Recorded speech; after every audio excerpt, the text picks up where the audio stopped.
Chapter 6. Day 6. The Master Key Maker. There were 9 travellers on this quest. Now, after weeks, they had set out, these faithful pilgrims. They saw mountains begin to rise before them. Soon a narrowing road drew them into the foothills. As they drove their horses on in their quest, the first snow of the winter began to fall as light flurries in the wind. Above them, a huge white wolf was watching them as they passed by, far beneath.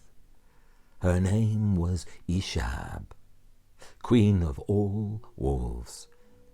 "So they have arrived," she said. She called out, howled so loudly that the mountains shook, as if she was thunder itself. Perhaps she was. Meanwhile, the strangers had reached an impassable bridge. Time and again they tried to drive their horses onto that bridge, but they would not cross. The blizzard was blowing, and then suddenly, the blizzard blew away. And as it cleared, the strangers could see Eldrin on the other side of the bridge. "Welcome," he called out. "Can I help you? You look like you need help." "We cannot cross the bridge," one of them shouted. "Our horses refuse to go any further." Eldrin took a few strides towards the leading horse, and then he gently stroked her face. Now she began to settle, and her breathing eased as he whispered to her. She leant her head into his shoulder to listen to him, and he took her weight. They were quiet together, while the strangers were curious and entranced. Once he knew that she was calm inside her heart, Eldrin began to lead her back onto the bridge. She did not falter this time, and the other horses followed in the same manner. When they reached the other side, he stroked her flanks and patted her neck and spoke to her secretly. "I've been expecting you," he whispered. She responded by pressing her head against his. He looked up then at the travellers. "Come with me. I have food for you." With that, Eldrin led them up into a clearing where his house stood. "Now, come into my house and take the winter from your backs.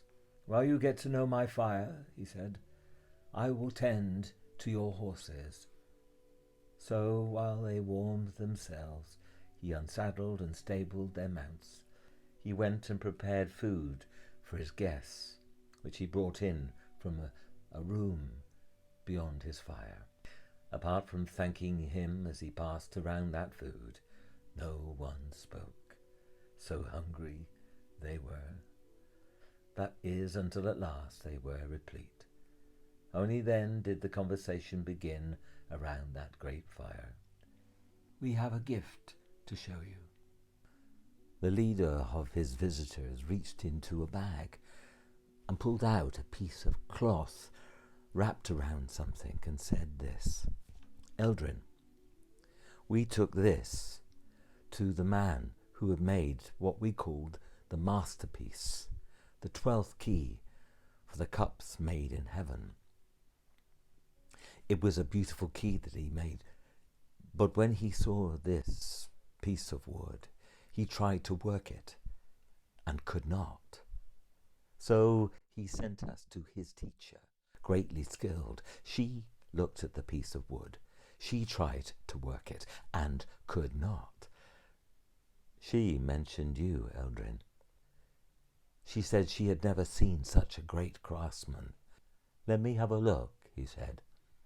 So the stranger passed the piece of cloth to Eldrin, and as he touched it, it was like lightning going through his fingers. "What is this?" he said. Take a look, Eldrin. So Eldrin unwrapped the cloth, and there in his hands was a most beautiful piece of wood that he had ever seen. Tell us what you see, Eldrin. I see a world that is white, and coming into that world, I see a tree. It's coming close to me now, and when I look into the tree, I see there is a bird. The bird is opening its beak. I know that bird. That's the golden thrush. It is making the whole world. I can see mountains coming out of its beak, waterfalls. I see rivers. I see people. I see thousands of people. What is this piece of wood? Eldrin, look again. So Eldrin looked again at the vision. The tree is opening her heart. She tells me that she is the mother tree, the mother of all trees. She is opening her heart. And the bird is flying to that heart, and with its beak is taking one small slither of wood from the heart. So this is that piece of wood. Yes, Eldrin. We have travelled so far. We have met so many people, and all this while the mother of all trees has been waiting for the one who can carve a piece of her heart. And now I feel, and my friends here, we know that she has found the one she has been looking for. And with that, Eldrin stood up, and with this piece of wood as a vision, went to his workshop, followed by these travellers.